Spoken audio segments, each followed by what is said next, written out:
My name's John Hilton, senior editor here at Insurance Newsnet, and today I'm welcoming David Macchia, longtime advisor in the business. I'll let David introduce himself and what he's doing. Well, thanks, John. Good to be with you. I'm David Macchia. I'm the founder of Well2K. I've been a veteran of the insurance business for a long time. I started as an agent and was an agency manager and a consultant to insurance carriers. And over the years, I've done a lot of work in the retirement income field. I've helped insurance companies, launch new products. I have a gift, if I do have a gift, and I think it's a pretty good one, is to simplify complicated products and concepts for the consumer audience. And so much of the work I do is to help agents explain products and help consumers acquire products of all types. So thanks for having me, John. Thanks for being here, David.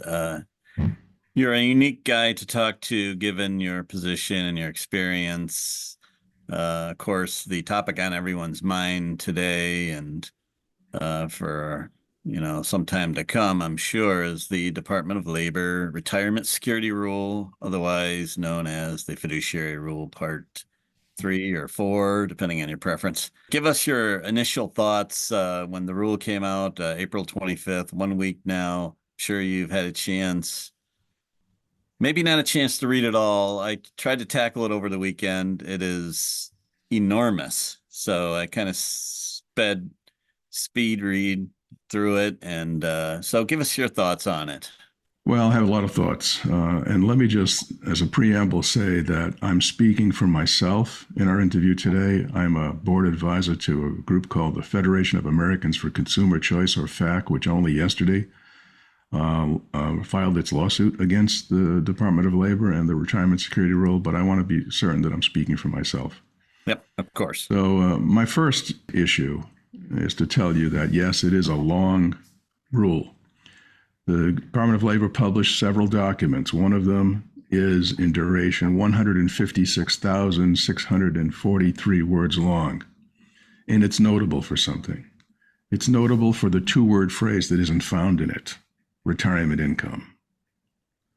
So the question is, how does a rule that allegedly is about retirement security not address retirement income? Because you can't have retirement security without retirement income. That's where I would start, as the first place that I question. I think the rule is misguided, misapplied. It's an overreach. It's a power grab. I don't like virtually anything about it. I think it's a rule that's solving a problem that doesn't exist, to be quite frank about it. Okay. So you have said in your own videos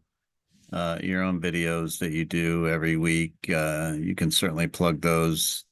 But you have said that the DOL is not really representing retirement savers. So I was kind of hoping you could expound on that a little bit. Well, yeah, I can. Thank you for mentioning. Every day I publish a video newsletter. It's 1 to 3 minutes in length, but I'm going to be publishing quite a bit going forward about the DOL and the issues that I identify as problematic with it. So if anyone wants to, get these ideas and content that I'll be, distributing every day, just sign up. It's free at LinkedIn. It's called the Macchia Minute. And if you search that, you'll find it. But I'll start with this. There's a phenomenon that's begun in our country where women are gradually, over the next 5 or 6 years, going to inherit a lot of money, as much as $30 trillion. Well, the first biggest problem I have with the retirement security rule is that it's not friendly to women. I mean, you could argue that it discriminates against women. And let me explain what I mean when I say that. So we've known for a long time that the investment advice industry does not particularly handle women well, does not treat them well. There are good reasons why.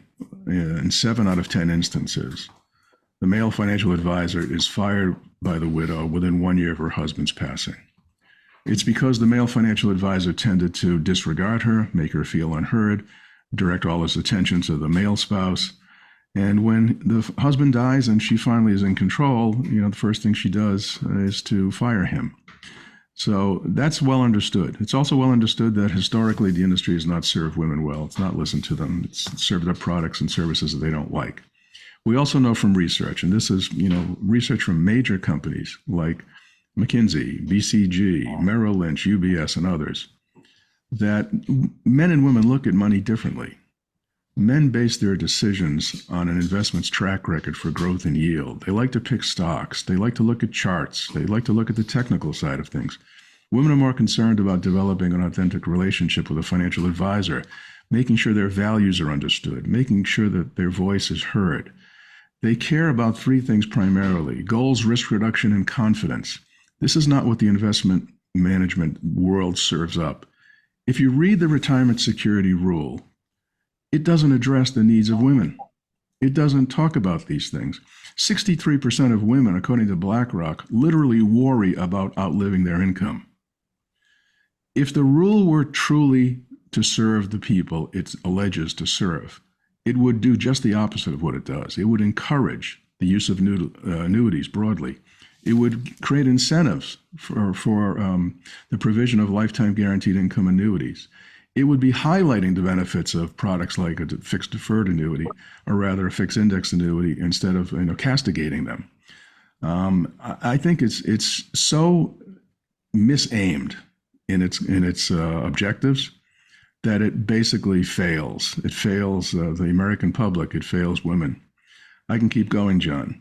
I'll tell you that it fails the minority community, and I'll tell you why.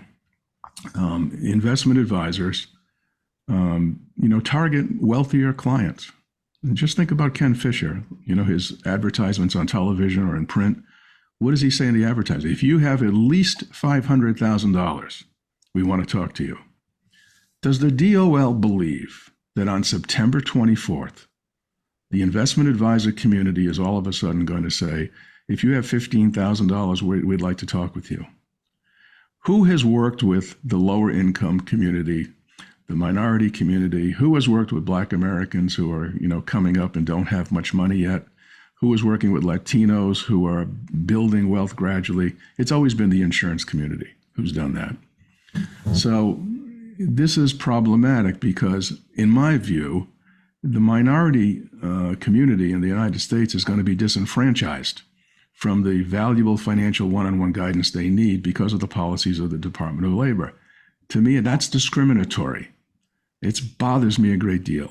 There's so much in this rule that bothers me. I think it should be vacated, in 5 minutes from now. If I had the power, to wave a magic wand, I'd eradicate it in the next minute. Mm-hmm. So let's talk about who is affected on the industry side.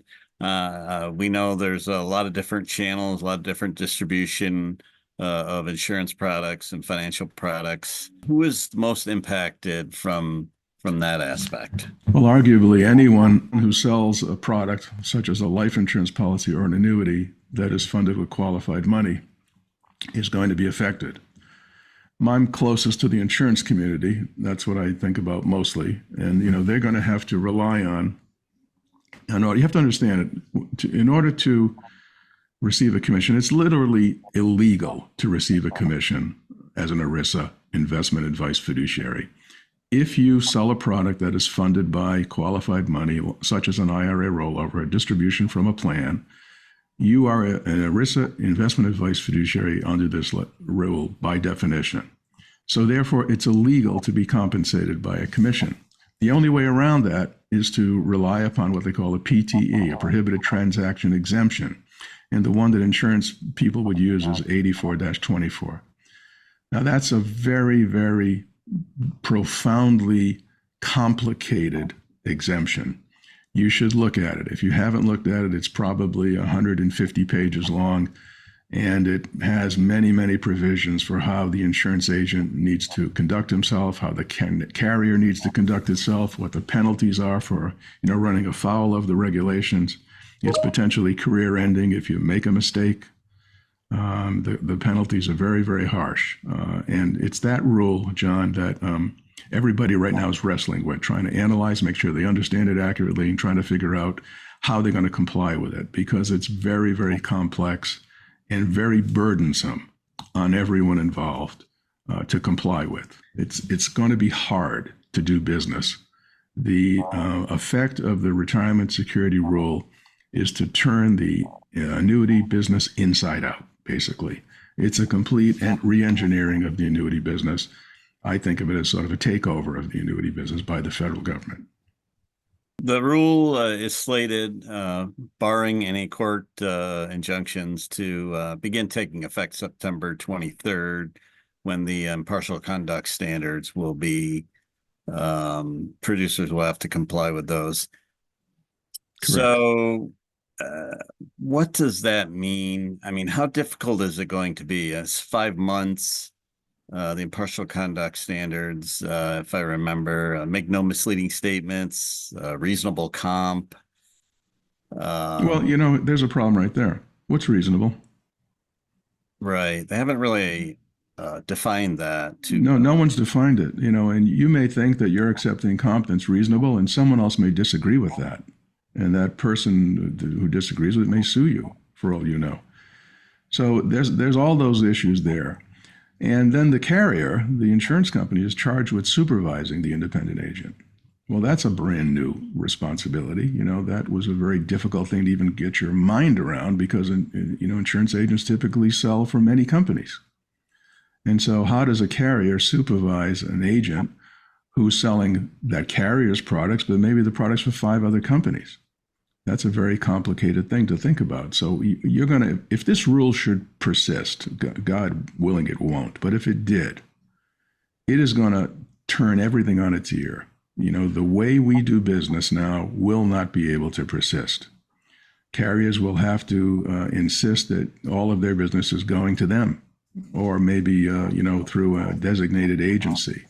They're going to have to understand how their products are being explained, what the agent is doing at the point of sale, because they have liability. They have liability if things go sideways. And Yeah. so this is all new, John. It's all new, and people are trying to get their arms around it right now. But as I understand it, there is no private right of action in the rule. Is that how you Oh, the private right of action remains. The insurance agent, I'll give you the worst case example. There's a violation of fiduciary rule. It can't be repaired. The agent now is faced with a 10-year ban, Oh, wait. faced with restitution, faced with disgorgement of profits, Yeah. faced with suit, right? There's no arbitration system to protect insurance agents as there is with broker dealers, for example. So on top of all that, the agent will end up probably being sued privately. And that's a horrendous set of liabilities. So agents are going to have to, I believe, in order to be safe, observe a process that is relatively bulletproof. One of the areas that the DOL did not anticipate, is directly related to something that I've worked on for almost 10 years. It's called the Constrained Investor Framework. The Constrained Investor Framework now becomes very, very important because what it does is a superior way to assess and best serve the needs of retirees. So instead of looking at just the amount of money, which DOL is focused on, the money and the costs of investing the money, instead of just looking at the money, Constrained Investor says, no, it's more fulsome than that. You have to look at how that amount of money the client has relates to the level of retirement income they have to create from their savings in order to support a minimally acceptable lifestyle. If you're a constrained investor, you have a first and foremost priority as an agent to protect that person from the risks that can reduce or wipe out their ability to create income from their savings. Constrained investors must have income at a certain minimum level. Anything that interrupts that income is devastating to them. Now, what are the risks? There's a couple that are prominent. One is longevity risk. There's nothing in the retirement security rule, not even one single reference to longevity risk. Yet this is about retirement. There's not one single reference in the retirement security rule to timing risk. Yet this is about retirement.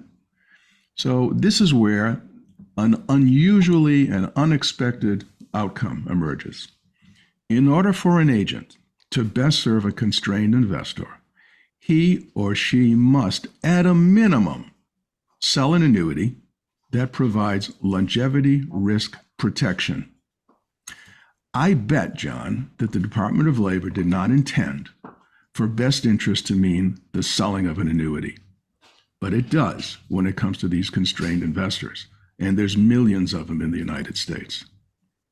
David, as you know, this industry has difficulty attracting folks to, um, to be producers and to connect people with these annuities that they need and other retirement products. There's been a shortage of producers for many years. So I've been told that if these rules go and take effect, that compensation, could be cut, 10, 20%. I mean, if I showed up at work and now I'm going to make 20% less, I might move on to a different career. Talk about that, maybe unintended consequence. Well, look at what happened in other places. They went to a universal fiduciary rule like the United Kingdom or Australia. A lot of producers left the business. They just didn't want to go through that transition or didn't want to face a lower income.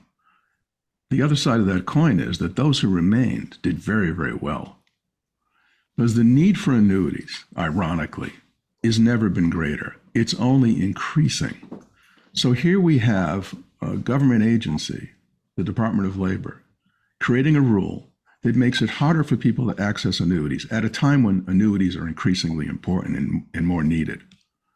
It doesn't make much sense. But I get your point, and it's a valid point. There will be some adjustment to compensation, but if the agent can weather this and work through it, the need is not going away, and the agent will have plenty of people to work with to provide annuities and the benefits annuities provide. I particularly don't like the fact, by the way, John, that the Department of Labor's obvious slant is to favor fee-based compensation as opposed to commission-based compensation. So there's a couple of things about that that are important. First of all, what else would agents be compensated with? There's no regulatory framework that allows for them to be compensated in the same way that investment advisors are compensated. There's no concept of advising as insurance. So commissions are the way agents must be paid. Now, having said that, the DOL didn't really delve into the fact that commission-based compensation saves the consumer money versus fee-based compensation. I'll give you an example. The average commission in 2023 paid on approximately $100 billion of fixed index annuity sales was 6.5%. That's a one-time average commission for a one-time transaction. Is that being overpaid? No, that is not being overpaid. If you looked at the same $100,000 deposited in an investment account with an investment advisor, and let's say the fee was just 1%, not 1.5 or 1.75 or 2, but just 1%. And if that account grew on an average of 6% over 10 years, the investment advisor would earn $14,000. Now, it's actually more costly than that because the fee-based compensation model is based on taking systematically small amounts of money out of the the client's account, basically transferring it to the investment advisor. When those monies leave the account, they're not there to earn gains if the account goes up. So all those gains on those fees that were debited aren't there to earn money. And so the net cost is really much more than that. Now, having said that, do I think that's incorrect? No. I believe all advisors need to be paid. And if they're providing value, the mechanism of how they're paid doesn't really matter to me. But I'll go back to the fixed indexed annuity. In that example, the agent earns $6,500, a 6.5% commission on a $100,000 premium. If that client holds that annuity to the end of its contract term, let's say it's a 10-year term, then it is the insurance company that is exclusively financing the agent's commission, not the consumer. If we had a ball game here and the score was 14,000 to 0, that's what we're looking at in terms of cost. So I don't care how investment advisors are paid. I'm fine with fee-based compensation, but don't condemn commission-based compensation. It's inappropriate. It's unfair. and it's disingenuous in my view. Right. I think junk fees is the term the administration seems to favor. It's a horrible term in my view. It's misplaced. The biggest component of annuity sales in 2023 were MIGA contracts, paying an average commission to agents of 1.9%. Agents are not overpaid. Mhm. Okay, David, I talk to and read a lot of critics of the rule. And one thing that I notice with you might be the only person who takes a realistic view. You have written and talked about how if the rule takes effect, okay, so worst case scenario, I'm assuming, and if the rule takes effect, life's going to go on. We still have to do our jobs, and you've written extensively about how producers can evolve, how insurance products will evolve, and talk a little bit about. I think you mentioned 4 ways that you think the sale of insurance products will evolve. Well, I think, first of all, the need for insurance products and the need for lifetime guaranteed income products is only increasing. That is going along with the demographic reality. You know, I think that's very important to recognize. I think what's going to be important for financial advisors and insurance agents specifically is to think strategically and narrowly. And I'm talking about, especially here, agents who have insurance licenses only. How will they survive and do very well in a in a world where the retirement security rule sticks? They're going to have to think strategically, smartly, and narrowly, and focus on what they can focus on legally within the limits of their licensure, which, when you think about retirees, is what? I go right back to the constrained investor framework. Everybody needs a floor. In the same way that we would not build a house without first building a foundation, we cannot build an income strategy for a constrained investor without first building a floor of lifetime guaranteed income that can be matched up against the most essential expenses and also protect the client against longevity risk. Now, these investors also need to be protected against timing risk. Timing risk is what the industry refers to as sequence of returns risk. You don't have to use annuities to mitigate timing risk.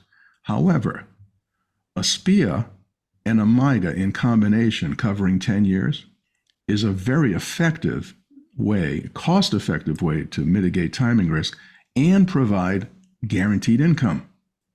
So there's a couple of places here for annuities that I think are very, very important.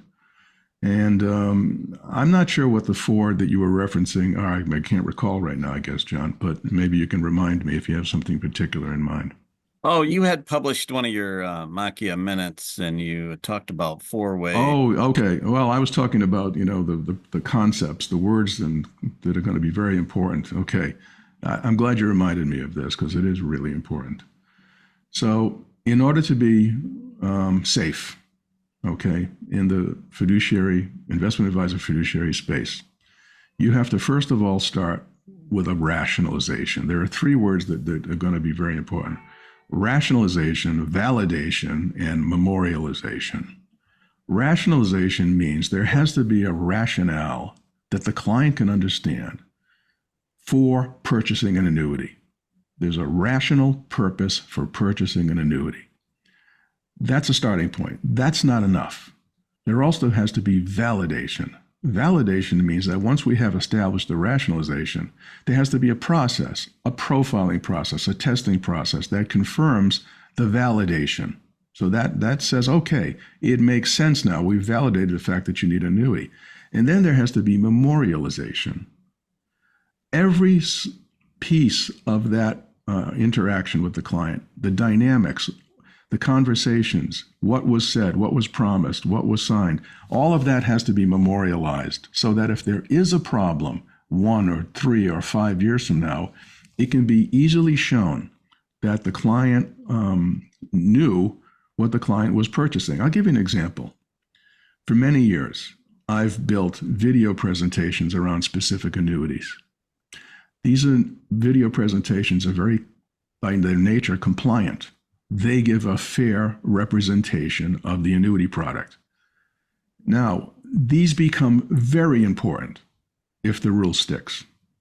Because if you have a client watch one of those presentations, and if you can affirm and prove that the client watched it, then that is proof positive that the client was giving a fair arm's length representation of the product. So if there's a complaint 3 years hence, and that can be shown that the client spent time with that and saw it, that's going to go a long way toward solving the problem for the agent, in validating the agent's position that yes, the client was given a fair explanation. This is what I call known content, right? Compliant and known content. It is going to become hugely important on the 24th of September. It's always been important, but it's going to become exponentially more important on that day.